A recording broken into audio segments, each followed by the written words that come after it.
one of the big issues has been balancing the tension this week between, a cabinet minister being arrested and transparency around that, with this sort of overlay of mental health. How do you think we've landed on that, Janet, this week?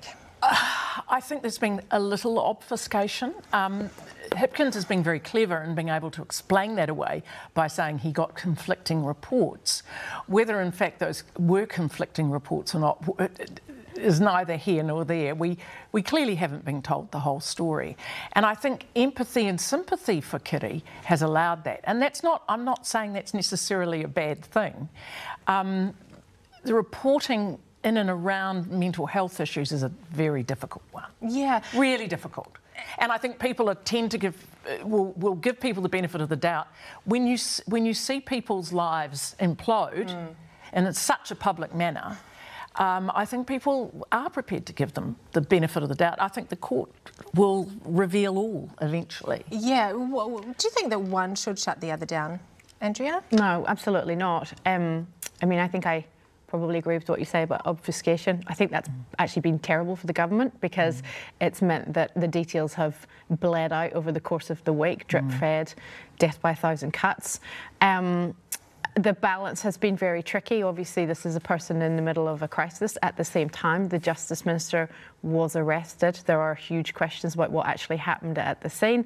And I think that you can do both. I think that we can have a national conversation about what happened, what led to this, and the decisions that led to it, but also balance that with some compassion for her as well. Gareth, you are uniquely placed, I think, to sort of comment on this. Being a former MP, how do you think these issues have been handled, these tensions?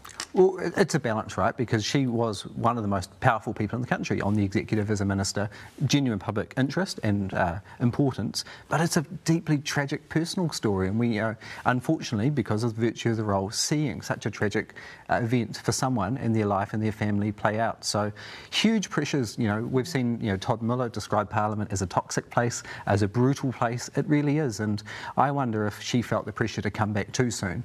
And I'm aware of MPs that have come back from surgery and lied in pain on their couches in their office because they thought they were doing the right thing. It's a toxic, difficult place, and I think it's tragic that we aren't improving the mental health of politicians, staff, and everyone associated with it. Our democracy's worse for it. Yeah, the stakes are so high in Parliament for ministers and for politicians, and there is a huge amount of pressure.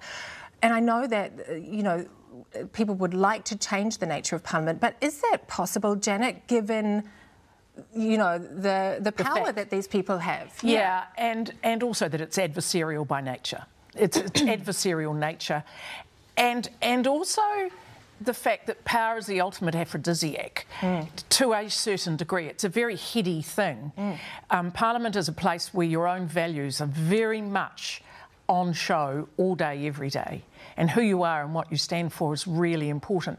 But it can, people's values get lost in the heat of battle. That's the problem. Yeah, they spill over. Sorry? There's no reason why a democracy should chew people up and spit them out. And, I think it comes down to culture, it comes down to the institution.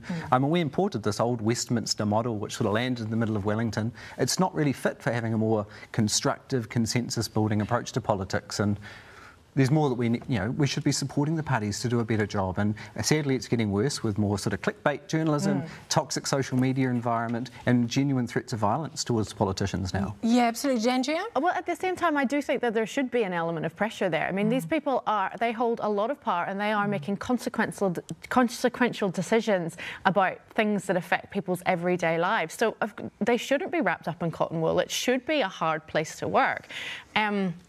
And also, that said, people in all walks of life have crises in their lives, and they also work in high-pressure environments, like doctors and nurses, for example. So I think, there's been a lot of talk about politicians and their lifestyle, but, it is a place where we should have very, very high expectations and standards of the people who represent us. I want to touch on the political reaction, because this has been tricky as well. It hasn't gone necessarily all that well this week. Janet, what did you think of the debate?